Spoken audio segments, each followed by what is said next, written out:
Hey, now we are. Okay, we are now live. Now, okay, Hot time. I just got error message. It looks like this stream was deleted on Facebook for both an Ambrose and I don't know, History Happy That Hour. happened last week, but then everybody got their I don't invite. know. I and nobody said anything. So I'm just okay, whatever it is. Calling Chris Anderson in where are you? I'm in Scotland. I'm in Stirling. Can you tell? I know. It just looks like another Oh, hotel to okay. me. Looks like another hotel room. Well, yeah, it is. And you look like you're still at home. Lucky I bastard. am in the Chicago studios, high above Grant Park in Oh, Chicago. Welcome, everybody, to History Happy Hour. And thanks to Stephen Ambrose Historical Tours for sending Chris, around the world and for helping to bring you this show. Check out their rich offering of military history tours at stephenambrosetours.com.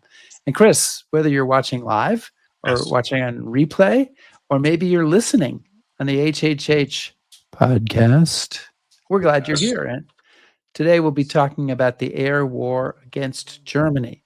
So, do we have anybody in the audience at this point, Chris? Well, Who's in out fact, there? we do. Well, Frank Cook from Attleboro, and Frank, I hope is doing well. He was with us for a short while in Scotland, but had to go back to Mass. So I hope you're doing well, Frank.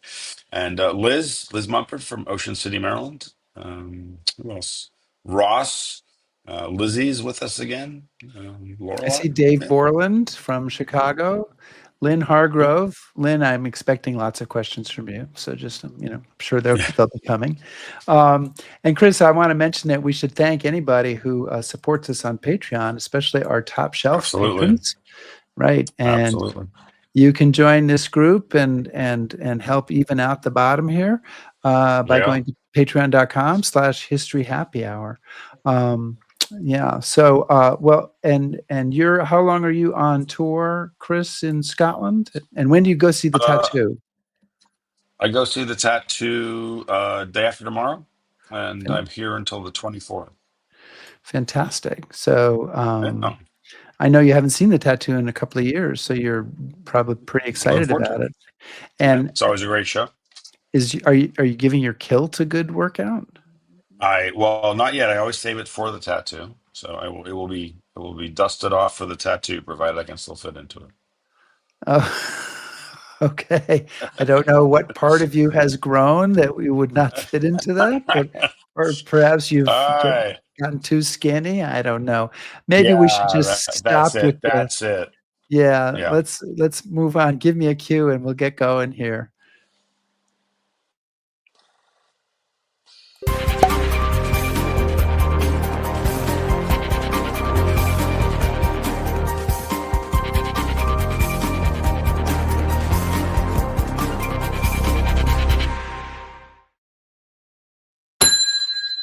How'd that sound?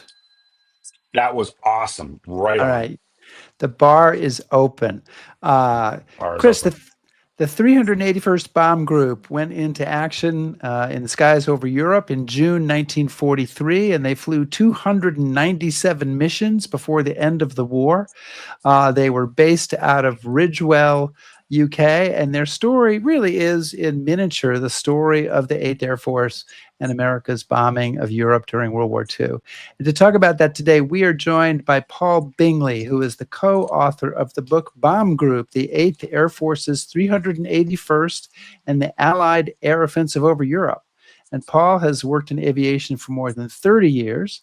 He is the chairman of the Ridgewell Airfield Commemorative Museum in Essex, or at least he was when this book was published, and regularly delivers talks on the 381st. So we want to say, let's get him up here and say, welcome to Paul Bingley. Paul, how are you doing?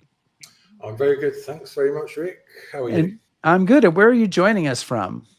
I'm actually in the UAE, United Arab Emirates, so just next to Dubai. And it is a tad hot, should we put it that way. It's just over 100 degrees and it's midnight. So. Okay, so it's hot and it's So late, it's 100 but degrees. It's 100 degrees at midnight. It is, yes, which is ridiculous. And it's been like this for the Wow. last 2 months. But yeah, we're coming to the winter now, and everyone will start having barbecues, and it will all go back to normal. So looking forward to that. And did you bring a cocktail? I have actually bought a glass of white wine, which is no boring white wine. This is actually quite apt for today's date, or today's date for you in the US. It's 17th of August with you. It's 18th of August here. But this wine is actually from the Franconian region of Germany. And the Franconian region of Germany includes a number of cities, including Nuremberg, but also the city of Schweinfurt, which I'm sure we're going to speak about a bit later. Oh. It's a nice one. Well, fantastic. Let me start off the questioning, if that's okay. I'd just love to know, you're obviously very interested in Ridgewell and the 381st. You yourself have been involved in aviation for a long time. So when did you kind of come across the story of Ridgewell and the 381st, and what about it fascinated you? I came across it almost by accident. Yeah, as you say, I worked in aviation a long time, and working in aviation, you do get to like certain aeroplanes. So I'm a bit of an aviation geek, I think you could say. And my favourite aircraft was always the B-17. I have no idea why. It was just every time I saw a picture of a B-17, I saw guns and turrets and so on, and it really appealed to me. But it really started for me in 2003, so over 20 years ago now. I was flying out of Heathrow Airport in London. I was going to Japan on a flight. I didn't have a book. I was rushing through Heathrow Airport, and I saw a book in a bookstore with a B-17 on the front cover. And I thought, that's the book for me. I'll buy that. And it was called Combat Crew, and it was written by a man called John Comer. I didn't have a clue who John Comer was. Just bought the book, got on the aircraft, and I read this book from cover to cover on that flight. And the amazing thing about that book, apart from the fact that John Comer survived 25 missions over Germany at the height of the air war, was the fact that he kept mentioning names of places that I knew. So a lot of towns and villages near to where I lived at the time. There's a picture of John Comer there.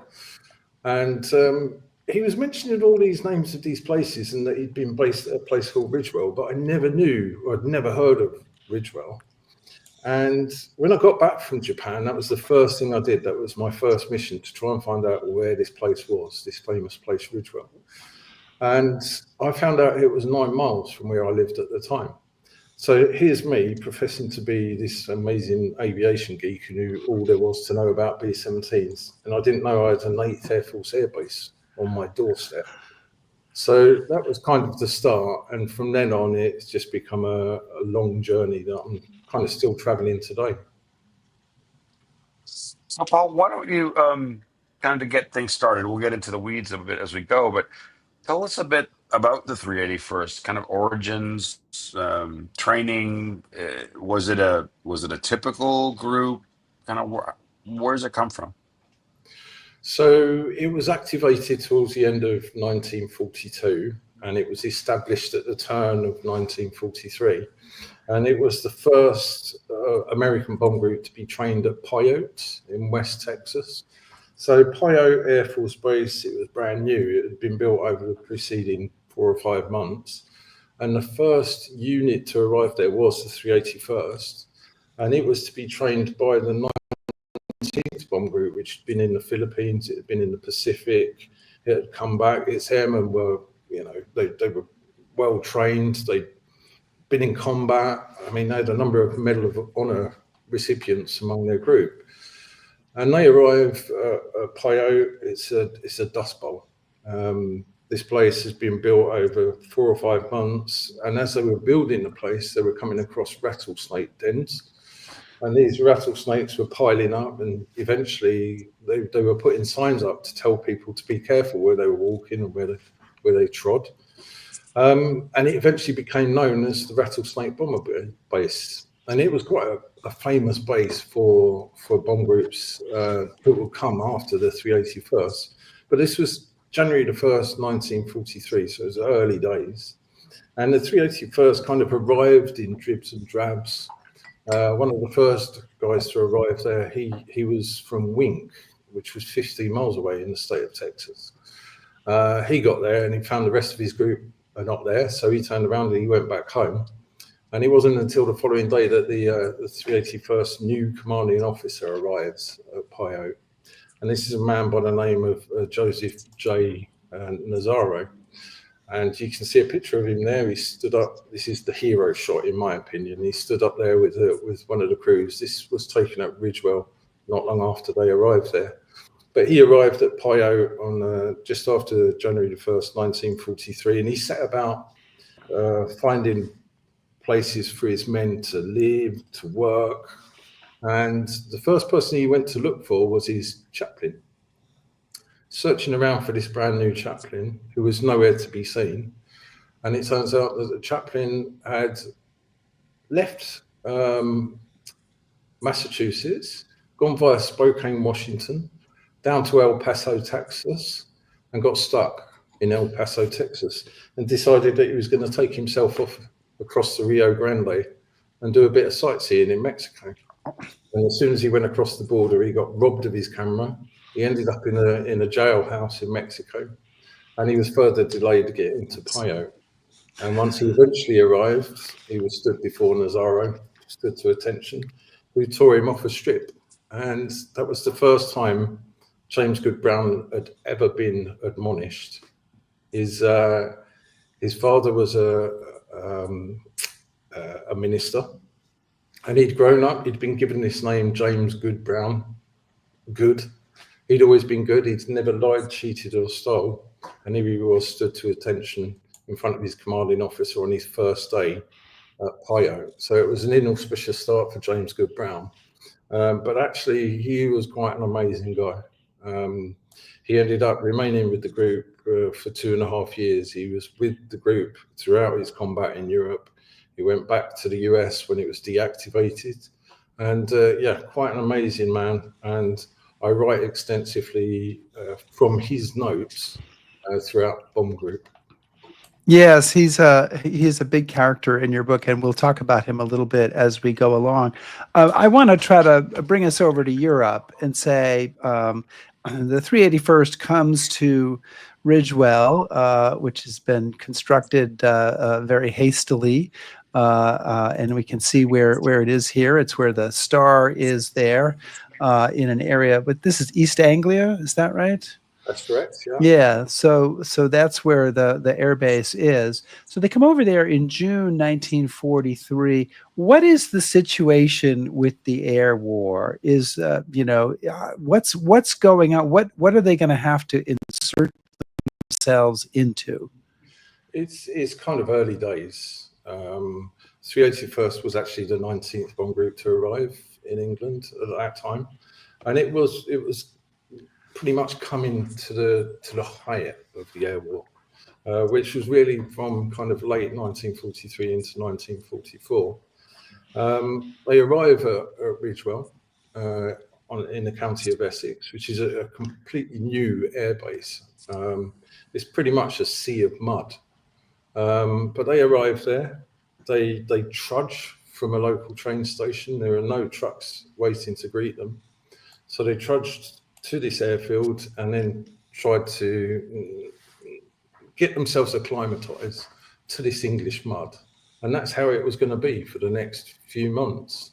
You're coming into the winter, and there are needs for keeping warm. So you need fuel, i.e. you need coal.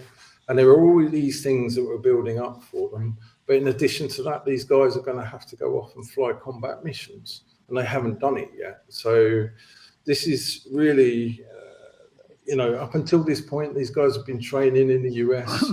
They've been on formation flights over San Francisco and Los Angeles, flying over Colorado, all these wide open spaces. And now they're in a tiny, cramped airfield in the middle of a place nobody really could pronounce the name Ridgewell. There was a lot of different things going on, a lot of different money. It was all new for them, but one thing they all were looking forward to was to getting into combat with the Germans. That's what they've been training for 6 months, and now they were in England. And up until that point, it was early days for the 8th Air Force. It was still growing.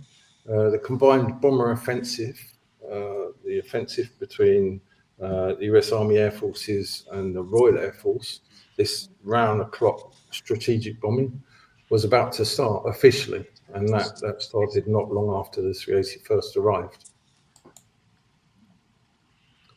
So Paul, one of the things that I loved in your book were the little sidebars you put as you go along, because you wade into some of the aspects of it that people don't often think about. So I wanted to pick up on one of those. I know you touched a little bit on this already, but can you talk about the airfield construction program?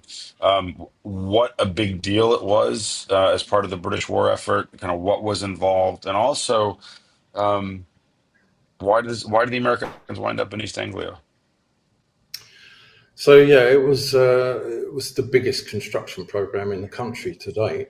The RAF during the 1930s had been expanding its original airfield. So those airfields were all Art Deco. They had very nice offices, messes, and so on. But as soon as Operation Bolero was put into effect and the Americans started to arrive in England, and particularly the 8th Air Force, there was a very strong need to expand those airfields, but also to build others. And at this time, it was something like a third of Britain's construction forces were involved in the construction of airfields. And I've heard stories about something like 9,000 miles of concrete were laid during the war that would stretch from the UK to China. That's how much concrete was laid on these airfields across East Anglia. So in the end, there were around 70 different airfields built. Ridgewell's was one that was built from September 1942 until 1943. And initially it was planned for the Royal Air Force, RAF Bomber Command. But with Pearl Harbor and the activation of the 8th Air Force and Operation Bolero, it was allocated to the US Army Air Forces in June 1942. And when it was complete, it was all ready, and the 381st wasn't. The 381st was still in training back in the US. So it was handed over to the RAF, who used it for 5 months. And 3 intersecting runways, 36 hard stands, something like 45 miles of roads, 400 buildings built to accommodate something like 3,000 people. So it's effectively a small town. And as I say, the RAF used it for the first 5 months of its existence. RAF 90 Squadron operated short Stirlings from there. They carried out 51 operations during that period. And then the 381st arrived in June 1943. And you're talking almost 3,000 men arriving, 3,000 Americans. And these guys are from all over the US. And now suddenly they've arrived, as I say, in the middle of a mud hole, really. But it was a Class A airfield. It was designed to accommodate the heaviest bombers at the time. So it's ideal for the 381st. And in fact, after June 1942, they expanded the airfield. So they built more hard stands to accommodate a bomb group. Originally, there were only 36, but at the end, there were 50. And the 381st arrived with its 40 or so B-17s in June 1943. And there they are, they're at Ridgewell. Now they have to start getting down to the business of combat, which took a couple of weeks to start, but it soon came. Well, you your book is constructed as, I mean, it's almost day by day. It's certainly mission by mission, and it follows you through, and it's pretty relentless. These guys have to fly 25 missions to go home, and it quickly becomes apparent that most of them are never going to make it to 25 because, I mean, they lose 3 bombers the first day. I mean, shut down. They're either captured or killed. And the casualties are appalling. And you have a quote. We talked about Reverend Good Brown, who's attending the interrogation after the first mission, where the intelligence officers would interrogate everybody. They'd try to figure out exactly what happened. And he says, "I heard more in 2 hours than one man wants to hear in a lifetime. It was a lifetime for them, and it was a death time for others. What of their faces? They had aged 10 years. I mean, and that's just the first mission. So talk a little bit about, I mean, it's pretty appalling, the casualties that they are suffering right from the get-go. Yeah. You're right about the book. It is relentless, but I think that's really what I was trying to achieve when I was writing it, because it's all well and good listing missions and so on, but when you don't have an idea of what these guys were going through on a daily basis, then it doesn't really make for good reading. So I needed to get that across, and I think that's what Bomb Group does.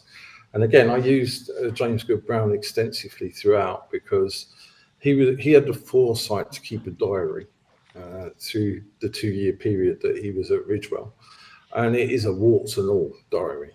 And after the war, he published it in his own book, The Mighty Men of the 381st, Heroes All. And it's an amazing book. And I would liken it to almost Ridgewell's Bible. James Good Brown wrote it. It is almost Ridgewell's Bible.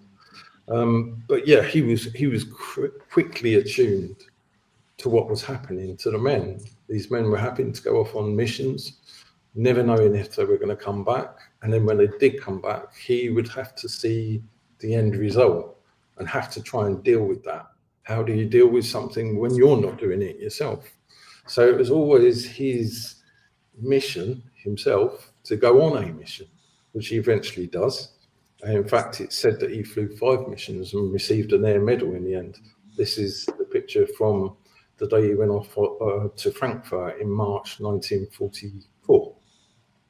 But yeah, his observations of when the guys came back from their missions are really emotive, and I was really struck by this. And again, I've used it extensively throughout the book, because he really was the all-seeing eye. He could see exactly what was going on from one day to the next, and having to provide spiritual guidance to these men, who in turn absolutely loved him. He was a great man for them. But yeah, it's some of the things that went on, especially the first day of combat. They lost 3 aircraft. The following day, June the 23rd, 1943, they're loading one of the B-17s with bombs. 22 aircraft are being primed for the next mission, which is over France. And then suddenly, one of them explodes on the ground at Ridgewell. And this is the result. And he talks about this in his diary. He rushed to the airfield when he heard this happen. And he said the largest part of the aircraft that I could see was the size of my typewriter. I think the engine is probably a little bit bigger than his typewriter, but you know, I think he gives a good understanding of what it was like to see that destruction. That actual event, it cost the lives of 24 men, 22 on the aircraft, 1 man on another aircraft adjacent to that, and also a British civilian who was cycling past the hard stand. He was working on the air. He was a civilian contractor, and he was cycling past, and he was killed by flying debris. So that was the second day of combat operations for the 381st. And unfortunately, this is really the story of the 381st. His book ended by 2 terrible tragedies. The first is the explosion of the B-17 Caroline, this one. And then 2 days before the end of combat operations in April 1945, one of the 381st B-17s crashed on the Isle of Man, killing 31 men, mostly ground crewmen who, been at Ridgewell for 2 years, fixing bombers, cooking meals. They'd gone off for rest and recuperation in Northern Ireland. They were flying to Belfast. And as we can see from this photograph, they never made it. The aircraft crashed on the Isle of Man. killing all 31 men instantly, and that came a week before VE Day. So the history of Ridgewell really can be bookended by these tragedies. And again, James Good Brown writes vividly about this in his diaries. So, kind of picking up on that, again, another quote from Mr. Brown's. He's talking about the tempo of operations and seeing the men coming back. And he says, no exuberance was there. All fun had gone out of flying. This was war. This was death. And they knew it.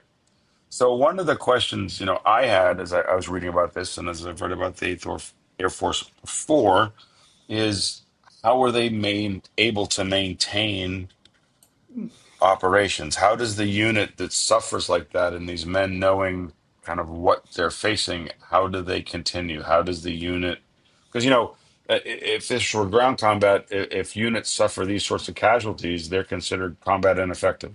Yeah. So Yeah. what is it that you think that kept these guys going? For us in this day and age, it's quite difficult to understand how they could go through this day after day to climb back into those B-17s when they'd seen their friends going down. It's very difficult for kind of my generation, your generation, or all of our generation at the moment to understand how they did that. I think most of them, when you talk to them now, they would say it was their duty. They didn't want to let their buddies down. I think that's the simple fact of it. But again, you're going off on missions, you're seeing 2-3 aircraft go down next to you. You may be sharing a hut with a crew that have gone missing. So you walk into that hut and they're not there. Psychologically, it must have an effect. And I think the surprising thing, and you'll find it in Bomb Group, is that throughout the 2-year period, the 381st was at Ridgewell, there were only really 2 documented cases where people refused to fly. And one of those was a senior officer who was a squadron commander. And he'd had a few, this is right at the start of operations, he'd had a few scary missions, and he flew Schweinfurt on this day 82 years ago. And miraculously, he made it back. 25 B-17s took off from Ridgewell on August 17th, 1943. And they were heading to Schweinfurt. And this day has become quite infamous now. It's depicted really well, actually, in Masters of War. Yeah. So it was a double strike mission. You had 3 forces of bombers heading for 2 separate targets roughly at the same time. Once over Germany, one of them will go on to bomb Regensburg. This would be the 4th Bombardment Wing. And then the 1st Bombardment Wing would swing north and head off to Schweinfurt. And this double strike mission, it was designed to disperse the Luftwaffe. It was designed to confuse them, not allow them time to rearm and refuel. But things went horribly wrong from the outset. So for the 381st, it was heading for Schweinfurt, due to take off at 6 o'clock in the morning. But like most 1st Bombardment Wing bases, it's shrouded in fog. And although Joe Nazaro, when he was training the group in Pio, he focused heavily on formation flying, keeping in a combat box, keeping in a tight combat box, so that you're protected from fighters. It was said that the 381st had the best formation flying that certain people had ever seen. But the 4th Bombardment Wing, which was heading for Regensburg at the time, they'd been indoctrinated into taking off and landing in bad weather conditions, so instrument takeoff and landings. And this was Curtis LeMay, who'd insisted that his group did this, or his groups did that. And it worked for the Regensburg force, because there was only meant to be a short gap between the Regensburg force and the Schweinfurt force. And the Regensburg force was going to hit Regensburg and then swing south and land in North Africa. It was going to be a shuttle mission. So the aim was to bomb Regensburg, land in North Africa, and then return to their bases in the UK the following day, bombing France on the way back. LeMay's decision to indoctrinate his crews in this instrument takeoff and landing worked because he had no option but to send his crews off. They had to land in daylight in North Africa, so they had to go. So off they went. But unfortunately, the first bombardment wing was kept on the ground, and it didn't take off until some 3.5 hours later. So this double strike plan was destroyed at the outset. So the 381st eventually took off around 11 o'clock in the morning, 26 B-17s, headed for Schweinfurt. And just after reaching the Belgian-Dutch border, William Gross is a commander of the first bombardment wing. He spotted a cloud bank in the distance, and he decides to lower his force. So they've gone from 21,000 feet down to 17,000 feet. But the other force behind, the 3rd Air Task Force, stays at its allotted altitude of 21,000 feet. So this was a bad decision taken at a bad time, because at the time Spitfires were leaving and P-47 Thunderbolts were due to take over. But they searched fruitlessly for the 2nd Air Task Force. They couldn't find them anywhere, and so they headed back to England. And this left all those B-17s on their own. In total, across both missions, there were 376 B-17s. Heading to Schweinfurt, there were 230. As I say, there were 26 from Ridgewell. And the Ridgewell group was at the front of the formation of the 2nd Air Task Force. So there was one combat box of 381st, and then they made up another composite group in the lead. And it was those groups that were really badly hit just as those P-47s left the formation. And within less than an hour, 9 of the B-17s from the 381st had been shot down. So it was a terrible start to the mission, but continue right into Schweinfurt. And it was the problem with changing the altitude of the 2nd Air Task Force and the 3rd Air Task Force remaining at its allotted altitude caused problems on the approach to Schweinfurt, because while one was trying to climb to the same altitude, the other one had to slow down and then weave to create a gap to keep the formation steady. And it led to a kind of a bit of a messy bombing over Schweinfurt. It was hit, but not as badly hit as it could have been. Leonard Spivey is a man that we write about in the book. Leonard Spivey, he was a navigator with the 534th Bomb Squadron, and he was leading that squadron on the mission to Schweinfurt. And the 534th is part of the 381st. That's it, yeah. So there were 4 squadrons, 532nd, 33rd, 34th, and 35th. So he's 534th. He'd been with the group since Pio. He joined the group there when it was being formed, and he got elevated quite quickly. He obviously proved to be a really good navigator because he was made a navigator of the model crew. Each squadron had one model crew, and this was the crew with the best bombardiers, the best navigators, the best pilots, and so on. And it was the crew that all the other crews in the squadrons would look to for leading, for guidance, and so on.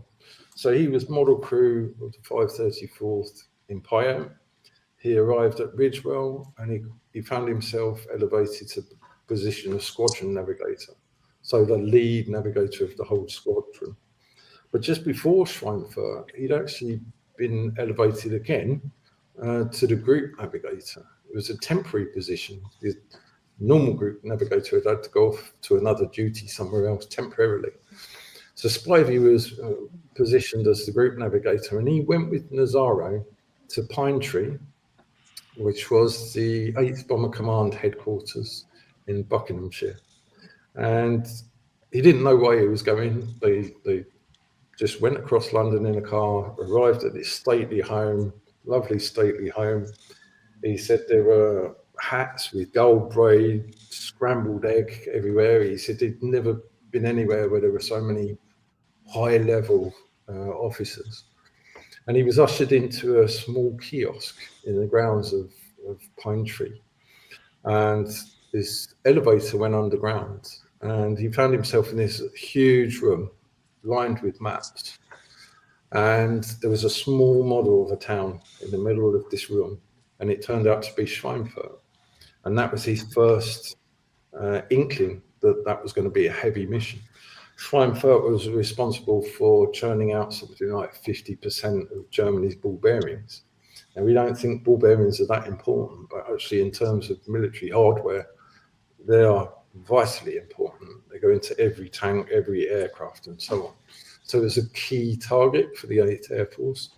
And as I say, Spivey got his first inkling with this mission about 2 weeks before the mission itself. So he knew where he was going.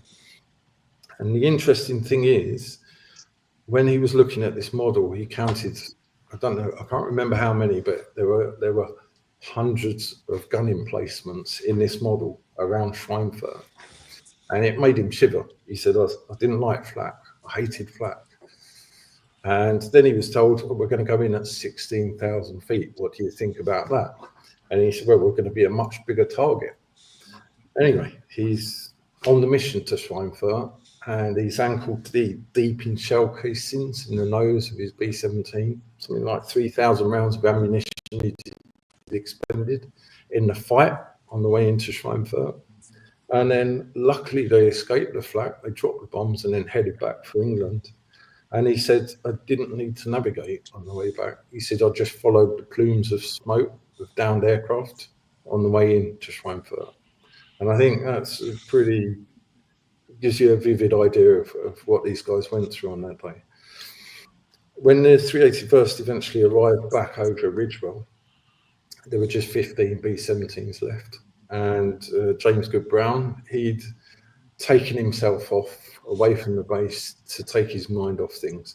He called it sweating the mission out. You know, when the guys would fly off, he'd spend the rest of the time sweating it out, waiting for them to come back.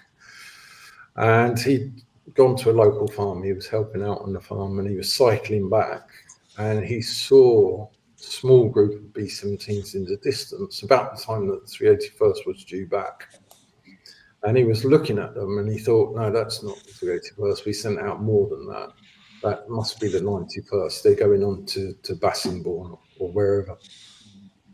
Well, it was a big shock to learn that it was the 381st. By this time, the groups were being identified by geometric shapes on the tails. And in the 381st case, you had a triangle and a letter L. In the case of the 100th, it's a square and a letter D. So he saw quite clearly on the tails the letter L in the triangle. And that was when the terrible truth dawned on him that the group had been decimated. And again, 15 of them land at Ridgewell. And suddenly you've got 110 men chopped from the ranks. He attended the debrief, but the worst thing he said was to go back to the empty huts with crews that had survived that mission. And he walked back with them to the huts that they shared with crews that had gone missing. And yeah, again, he talks really emotively in his diary, especially about breakfast the next morning. You know, the mess halls during the morning were bustling. There were lots of men.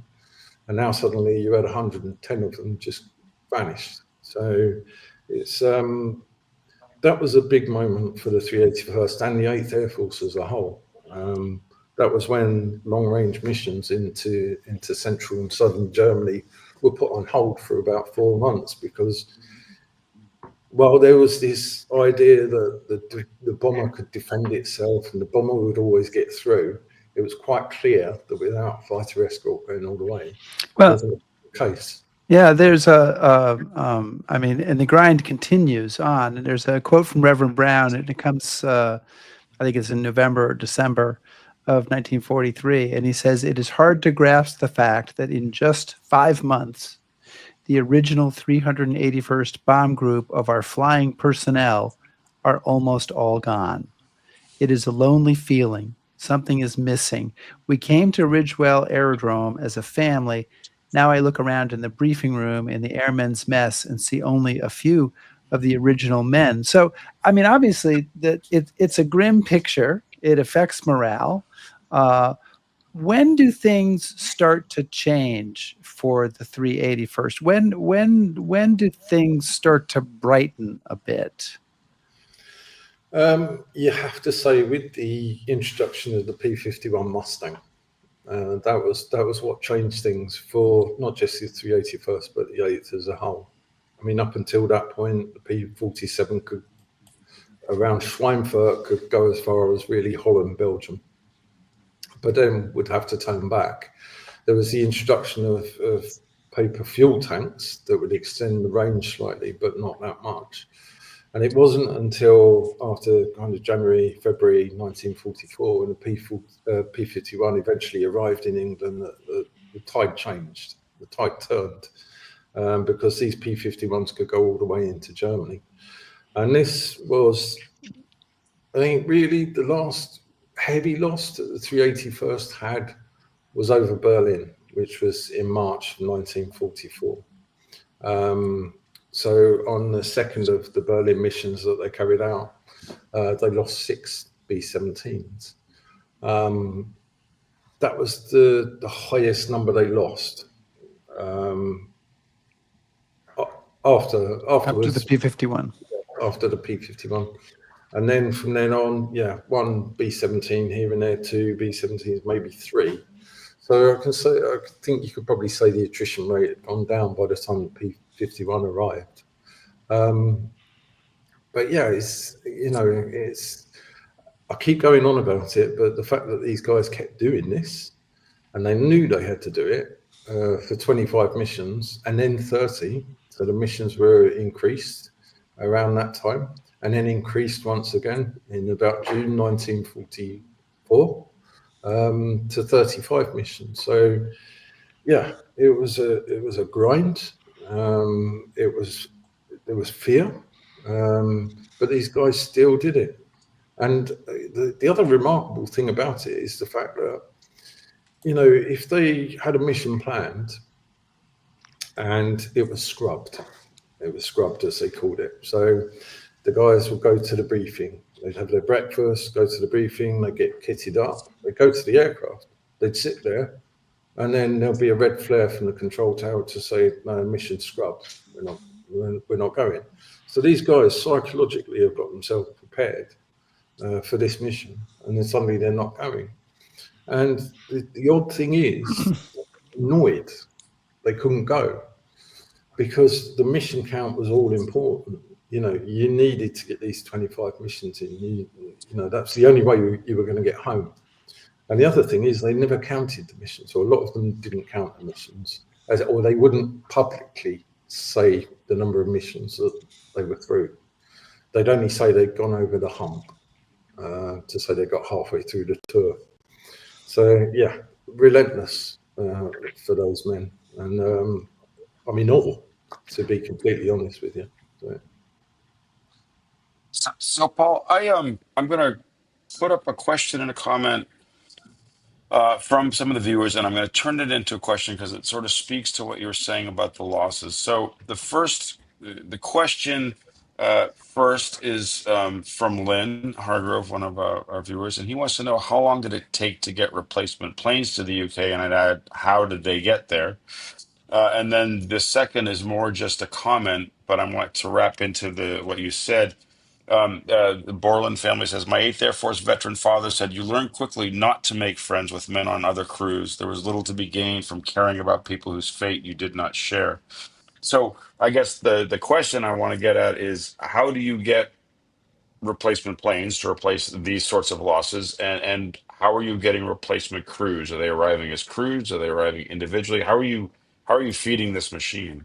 So yeah, some good questions there. So the replacement aircraft at the beginning, they were coming from other groups. So once there were a certain number of losses in your group, then another group would replenish those losses. But by this time, I mean, you've got Vega Douglas and Boeing producing B-17s, B-24s in the US, and they were being ferried across the North Atlantic, one after the other, and they were pouring off the production lines. So there was a really the phenomenal amount of construction of these aircraft going on. So they were generally coming across the North Atlantic with crews that were then bringing them into a base air depot in the UK. So there were several main air depots in the UK. Burton Wood was the main one. So that was near Liverpool. Obviously, Liverpool is a port. You had stuff coming in by sea. The aircraft would arrive by air. The crews would come. But then they'd leave those aircraft and they'd go to replacement control centres that were dotted around the UK as well. And so these crews would go to replacement control centres and then be sent off to whichever bomb group was needing crews most. So the 381st really started to receive replacement crews as early as July 1943. That's a month after the groups arrived. And yeah, as James Goodbrown points out, and as one of your viewers has pointed out as well, it's very difficult to get to know these new people when they come in, because there have been stories where people have arrived and then the next day they've been shot down. So it's very difficult. You didn't want to get too close to people just in case they did get lost. The only people that meant anything to you really were your own crew. And even that could be quite difficult sometimes, because sometimes crews would be split up. You know, a crew member might go down with the flu. He might have to go to the hospital. So he won't fly while the rest of his crew do. And while that's happening, you know, they've gone off, maybe done 5 missions before he's out of hospital. So your crews are being split up as well. But there was a steady flow of replacements coming through. And in fact, in 1944, late 1944, they were having to be put up in tents at Ridgewell because there was no Nissen huts available for them. Likewise, the aircraft, they were churning them out, Boeing, Douglas and Vega. So, but yeah, that's a good point. One of your viewers has come up with there is about not wanting to get too close to people, because just you didn't know if they were going to be there from one day to the next. I feel like we can't have you on to talk about this topic without asking you your thoughts about the TV series Masters of the Air. We've had a few comments about that and people talking about liking it, but you know, they are trying to do for the 100th Air Force group kind of what you're trying to do for the 381st, I would say, very roughly. Okay, I'm not, you know. Yeah. So I'm sure you've seen it, and I'm sure you have an opinion on it. So share, please. I do. Yeah. I think what I will say is I'm glad they made it. You know, it's shone a light on the 8th Air Force. It's shone a light. You know, okay, the light is shone thoroughly on the 100th Bomb Group, but it gives a good idea of what these men had to do. Yeah, we hear about D-Day, but the 8th Air Force kind of takes a back seat. It doesn't really get the kind of recognition when it should do, really, because when you think of the 381st has done 297 missions through this 2-year period, and you've had thousands of men come and go. Many of them have been shot down, many of them have been taken prisoners, some have evaded capture. Some amazing stories. And I think Masters of the Air gives you a good idea, good understanding of exactly what those stories were like. I think they covered pretty much everything, from the escape and invasion to the prisoner of war camps and so on.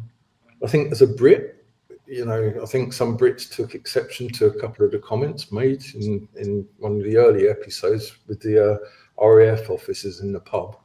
I don't think that was entirely accurate. I've never heard any stories of any issues like that with the 381st. But yeah, I think in general, they've got it right. And it's hard to do when you don't have any flying B-17s. And I think they've done quite a miraculous job with what they had to work with. I think the interesting thing about Masters of the Air is obviously based on Donald Miller's book of the same name. And actually, Donald Miller uses James Good Brown throughout that book as well. And I remember many years ago, when I first read Masters of the Air, I realised that there was going to be a TV series made of it. And we were just getting rumours that it was going to be a Tom Hanks, Steven Spielberg thing. And I took this wild decision that I was going to write to Tom Hanks. So I wrote to Tom Hanks and I said, look, I've read Masters of the Air and James Good Brown is in it. And James Good Brown is an amazing guy. And he's building the gym where he lived. The building is still standing. If you come to England, I will show you this gym. So I was really keen on letting Tom Hanks know about the 381st. But unfortunately, he didn't ignore them completely because they were mentioned in Masters of the Air when one of the guys, the two guys that were escaping, the 100th bomb group, they bailed out and they landed in Belgium, and then they were fed through the resistance network, but they met a guy from the 381st, so it did get mentioned. But I think largely that show was very good, just for shining a light on the 8th Air Force. And for me personally as well, I've been in Dubai now for 2 years, but up until 2 years ago, I was the chairman of the Ridgewell Airfield Commemorative Museum in England. And I was really looking forward to Masters of the Air coming out because I knew it would spark an interest in the descendants of the crews. I mean, we do still get the daughters, sons, and even the odd veteran coming to Ridgewell. But I think after Masters of the Air, you'll get younger people coming, maybe the grandchildren and so on. So I think that's a really positive thing, a really good thing. Yes, some inaccuracies in the show, but I think in general they got it pretty much right, and I was impressed. So Paul, you said earlier that there are roughly 3,000 Americans that come to Ridgewell, and they are part of the 381st, and all 3,000 of them are not pilots or members of crews. So I think maybe you could talk a little bit about some of the ground crews or some of the other people that are involved Sure. in carrying out this campaign, because I think that they certainly were part of it. Absolutely, yeah. We do write about it in Bomb Group as well. Yeah, I mean, Yeah. you had chefs, you had barbers, you had dentists. You know, these guys were on the ground for 2 years. So unlike the combat crews who would, if they were lucky to survive 25 missions, 30 missions, or 35, they'd go back to the US or they'd be kept on as instructors. The guys on the ground were there for the duration, and they didn't know how long that duration was going to be. So as it was 2 years, but there were points where you didn't know. And again, I refer to James Good Brown. There's one case where he's sitting in his room next to the chapel, and he hears some wailing in the chapel. So he goes into the chapel, and there's a guy prostrate on the floor. He's crying, inconsolable. And James Good Brown asked him, what's wrong? And he said, I'm missing my wife. I want to go home. I don't know where I am. Just completely inconsolable. And James Good Brown, he comes across as a very nice guy, as someone who really loves his men, and every man is great. They're all heroes. But he tore the guy off a strip. He said, you're here. You're on the ground here. You're not having to fly missions over Germany. Pull yourself together and get back to your work. So it was quite a stern thing for James Good Brown because, as I say, in all his books, he comes across as a lovely man, but he really told him how it was. That's the only case I've heard of something like that with the 381st. But yeah, these guys, I know the great nephew of a guy who fixed Jeeps at Ridgewell. He was there for 2 years. He arrived the day after the explosion of the B-17 on the ground at Ridgewell. He devised a way of fixing a Jeep without using certain types of equipment that was used by the 381st Bomb Group as a whole to fix its Jeeps. And he sent a lot of money back to the US, back to his home in Pennsylvania. He used the money that he earned from his job as a mechanic with the 381st to buy a home for his parents. And sadly, he perished on the B-17 that crashed on the Isle of Man in 1945. So, you know, even though you're not flying B-17s over Germany, you were still, you know, in an environment where your life is in danger. Especially, I must point out as well, after D-Day, when the Germans started to launch the V1s. I mean, they were coming over daily at Ridgewell, 4 or 5 at a time. They ended up calling it, what did they call it? Buzz Bomb Alley in the end. There were so many of them coming over. So again, the guys on the ground, whether you're a chef or you're a combat crew, you're in danger of having one of these things drop on your head. So yeah, we do talk about the ground crews and what they had to do, especially the mechanics who had to fix the B-17s on the hard stands. You know, if there was heavy maintenance required, they'd be taken into a hangar, but mostly those aircraft were fixed on their stands. So patching flak holes, fixing fuel lines, or even changing engines. And some of the crew chiefs, some of the guys who fixed the B-17s, would build their own rudimentary hut next to the aircraft so that they wouldn't have to cycle all the way back to their Nissan hut or all their way back to the mess hall. They could just sleep next to the B-17 because they were literally there all the time. So for those guys, yeah, we have to salute them. We're just about out of time, but I wanted to show 2 pictures that you sent. The celebration on VE Day. These are very happy people here at Ridgewell, and for good reason. And 40 years later, at the dedication of the memorial there, and there is James Good Brown, now in his 80s. He lives to be 105. That was it's like he's lives well into the 2000s. So what you know, I definitely want to go pick up his book and take a look at it. But enjoyed very much your book, despite the fact that it is relentless. Okay, as we go mission through mission. We've been talking, of course, with Paul Bingley, who's co-author of Bomb Group, the 8th Air Force's 381st, and the Allied air offensive over Europe. We had a lot of questions we couldn't get to because we had a lot of questions. But Paul, we so much enjoyed your visit to our show. Thank you. Thank you very much for inviting Yeah, me. no, really, Paul, we appreciate it very much. It was a great book, and you definitely should check it out. All right, Paul, thank you so much. Whoops, I cut him off. Oh my God, sorry. So Chris, He's still there, though. yeah, Stay there, he's Paul. still. Don't leave. Yes. Yeah, don't go away, Paul. He's there. You can't see him, but we can see him. So, oh my God, and I've just done something on my screen, so I can't see anything. So, Chris, next week we are going to be talking about the remarkable effort in Denmark to rescue their Jewish citizens during World War II. And our guest is Tim Brady, and he is author of the book A Light in the Northern Sea.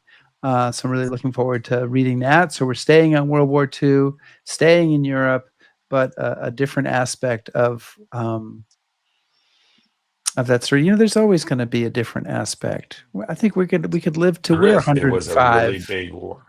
We could live to we're 105 I tell you what, and be interviewing authors about this. Let's try that. It's a plan. Well, I'll live to be right. 105. You just have to get to 95, and then we can. Oh, thanks. Well, you can do. They can do 10 years after that without me. Oh, right? Okay. I would never do anything without you, Rick. Oh, okay. Thank you, everybody, for joining us today. Please subscribe to us on YouTube, follow us on Facebook, shout out us on Blue Sky, listen to our podcast, back us on patreon.com, and browse historyhappyhour.com. Thanks, everybody. Be safe.